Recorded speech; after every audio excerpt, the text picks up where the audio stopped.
Jastrabia väža a ďalšie akoby pocukrované štíty Vysokých Tatier nám robia spoločnosť pri turistike smerom od chaty pri Zelenom plese. Kráčame po červenej značke, teda po magistrále, ale celkom paradoxne a netradične televíkendovo, zatiaľ naozaj netušíme, kde bude cieľ našej cesty.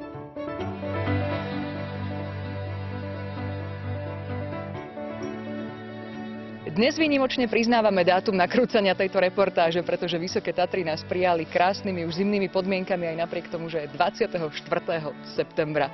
Ako teda zmeníme cieľ našej cesty, páni, pretože tieto podmienky nás naozaj trošku prekvapili? No ťažko povedať, samozrejme uvidíme vo vyšších polohách, ako sa bude vyvíjať počasie a koľko snehu bude.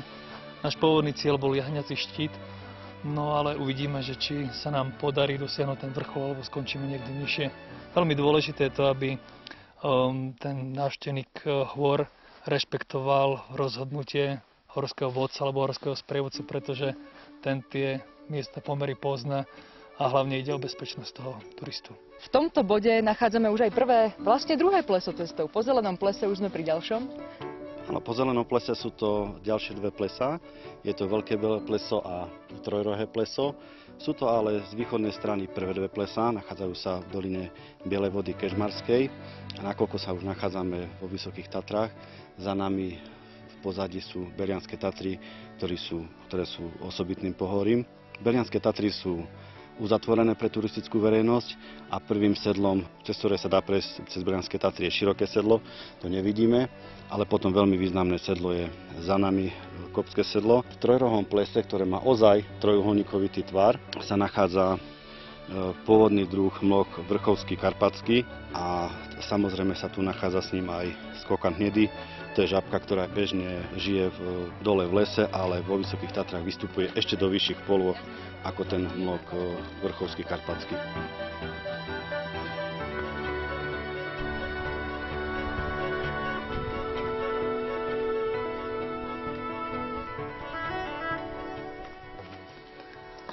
No práve sa nachádzame pri Veľkom Bielom plese. Je to miesto, ktoré je veľmi fotogenické a v 50. rokoch 20. storočia tu stála kežmarská chata za nami, ale bohužiaľ vyhorela a nebola žiadna možnosť ani vôľa, aby ju niekto postavil znova, ale dnes sú nejaké tendencie k tomu, aby ju obnovili, ale to necháme na budúcnosť. Je to celkovo miesto, ktoré bolo určite atraktívne aj svojimi výhľadmi.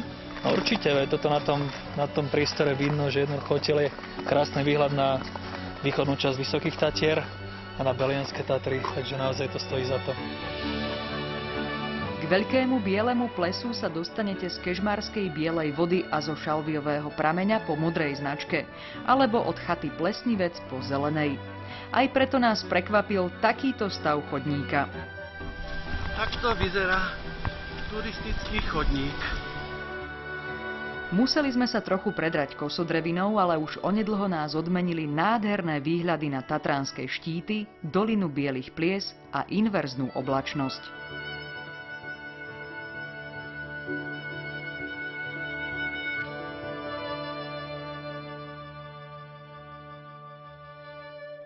Vystúpili sme už do predného Kopského sedla a tu sa nám podmienky trošku zmenili. Čo ďalej teda? No, pravdu povediac, neočakával som to ani ja. Vedel som, že bude hore sneh, ale počítal som tak maximálne s 3-4 cm. Ale táto ľadová glazúra, ktorá zrejme sa vytvorila počas noci, kedy to zmrzlo a pochádza z tých predchádzajúcich dažďov. A pribúdaním nadmorskej výšky tej glazúry a toho ľadu snehu bude čoraz to viac a viac.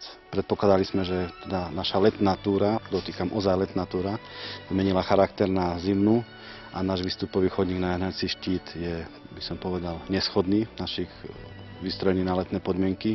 Preto musíme prispôsobiť a zmeniť trasu túry a prispôsobiť ju našemu výstroji a výzbroji. Aké sú teda možnosti? Čo si vieme, akým spôsobom poradiť a vymyslieť iné? Takže vzhľadom k tomu, že chceme zabezpečiť bezpečný príchod domov, tak tú trasu upravíme tak, že pôjdeme smerom Belanským Tatram do Kopského sedla. No a tam sa rozhodneme, čo ďalej. Ale ostaneme hlavne v bezpečnom teréne, kde nám nehrozí žiaden pád a žiaden úraz. Čiže netreba to považovať za žiadnu hanbu, neodhadnutie podmienok alebo niečo podobné. Jednoducho sú to veci, s ktorými sa v teréne stretávate úplne bežne. Myslím si, že je to úplne bežné zmeniť si charakter túry a držať sa hesla, že hory sú tu, hory tu budú, ale my sa chceme vrátiť, ako povedal kolega, vrátiť šťastný domov v zdraví a nikdy netreba tieto podmienky podceňovať, lebo nikdy nevieme, čo príde po obede a nakoniec je jeseň, za chvíľu je tu tma už o 7 a nepotrebujeme, aby pre nás prišla potom nakoniec horská záchranná služba. Nuž naozaj nemôžeme porovnávať danosti človeka a kamzíka vrchovského tatranského v oblasti pohybu vo vysokohorskom teréne. Prezradíme, že dokonca aj títo účastníci vysokohorského kurzu sa napokon z výstupu na jahňací štít vrátili kvôli nepríliš bezpečným podmienkam.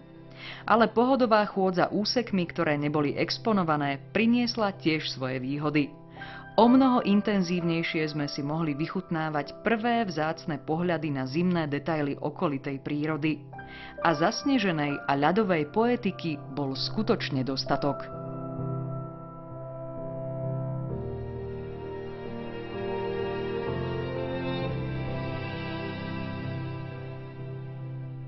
Nachádzame sa v Kopskom sedle na nadmorskej výške 1749 metrov a je to prvé sedlo, alebo je to rozhranie medzi Vysokými a Belianskými Tatrami. Vpravo je jahňací štít, ktorý je prvým štítom v hrebení Vysokých Tatier a naľavo celý hrebeň Belanských Tatier, ktorý sa ťahne z Javoriny a končí Kobylým vrchom v Tatranskej kotline a má celkovú dĺžku 15 km.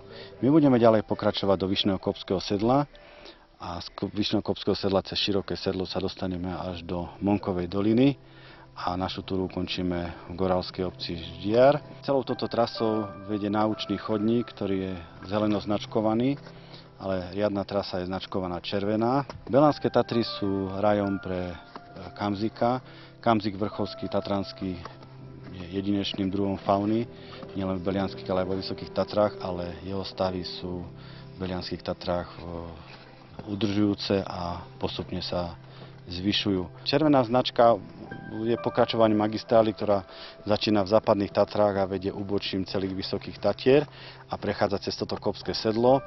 A na počudovanie, možno niektorí to nevedia, tá červená značka pokračuje potom aj cez hrebeň Spišskej Magúry a vedie až na hraničný prechod Lapšanka, ktorý je už v podstate na poľsko-slovenskej hranici, takže tá tatranská magistrála sa pred pár rokmi natiahla ešte o túto časť. Sme na mieste, ktoré má svoju nesmiernu nielen turistickú a prírodnú hodnotu, ale dokonca aj takú tú historickú.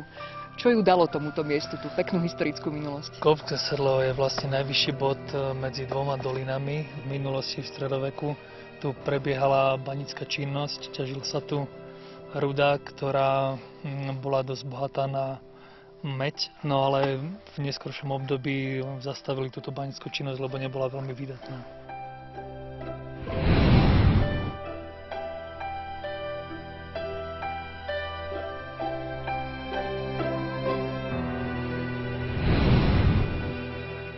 Po improvizácii v Kopskom sedle sa nachádzame vo Vyšnom Kopskom sedle bezmalá 2000 nadmorskej výške. Je to už sedlo, ktoré sa nachádza priamo v pohorí Belianské Tatry a chodník ďalej pokračuje do Širokého sedla, kde klesneme do výšky 1830 metrov. Za nami veľmi krásne dnes vidieť impozantne, nakoľko je zasnežená Ždiarská vidla, druhý najvyšší vrchol v Belianských Tatrách a za ním Havran 2154 metrov. No a vlastne z Vyšného Kopského sedla je krásny výhľad na Vysoké Tatry, odkiaľ môžu návštevníci Tatier vidieť hrebeň v oblasti Lomnického štítu. Od ľavej strany je tam malý Kežmarský štít, Vidlový hrebeň, potom je tam Lomnický štít ako štvrtý najvyšší štít Slovenska.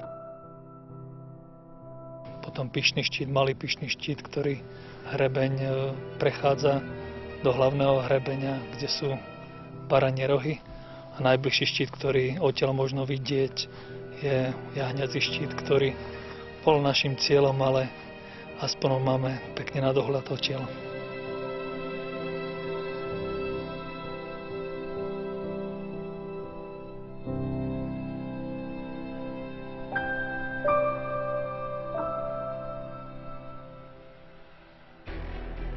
Postupom času sa slnko opieralo do snehu a ľadu a tak sme zažili všetky ročné obdobia počas jedného dňa.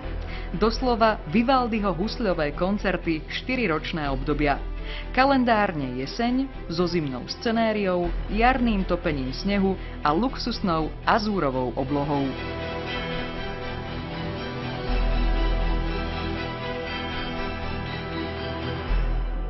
Vyzerá to tak, že v tomto širokom sedle sa nám už začína strácať hlavný hrebeň Vysokých Tatier. Sme v širokom sedle, v podstate v srdci Belianských Tatier a naozaj, keď začneme zo širokého sedla klesať dole smerom cez široký úplas do doliny Rigliarského potoka, alebo ľudovo nazývaná je Monková dolina, lebo Monková dolina je turistami na výraz používaný. A jednoducho opustíme alebo už neuvidíme centrálne Tatry, takže toto je jeden z posledných pohľadov.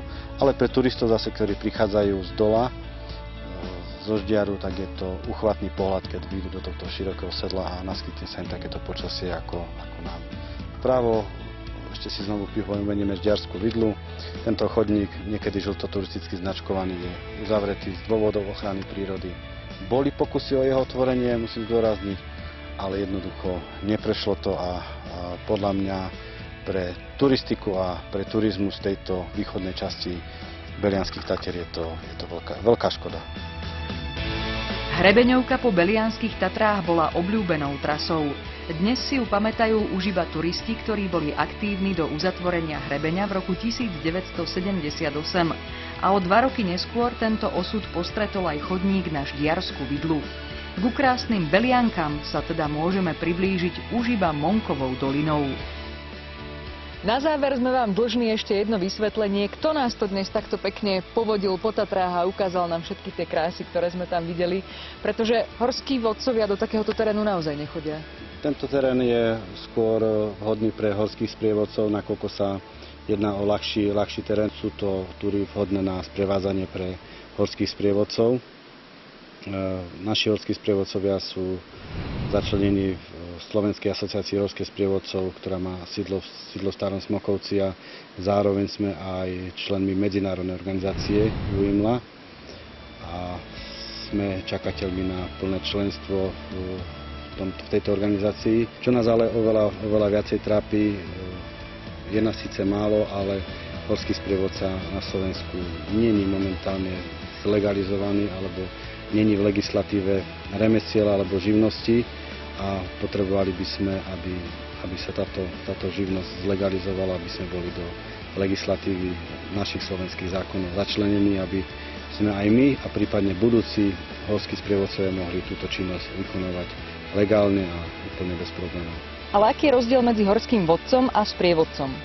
No, horský vodca vodí na miesta, ktoré vyžadujú pre postup technické pomôcky, ako sú lana karabíny, príľby, zime čakany, mačky. Horskí sprievodcovia, aby sme sa trocha odlíšili, tak my nejdeme až do takých veľkých výšok a technicky náročných túr. V podstate nemali by sme sa v nejakom vážnejšom teréne ani pohybovať. V prípade samozrejme nejakého nebezpečenstva, ohrozenia života alebo záchrany klientov je dôležité, aby ten sprievodca ovládal poskytnutie prvej pomoci a vyprostenie a zaistenie toho postihnutého. Tieto vážne veci sme našťastie dnes nepotrebovali, ale celkovo vďaka za úžasný deň a za to všetko, čo ste nám cestou vysvetlili.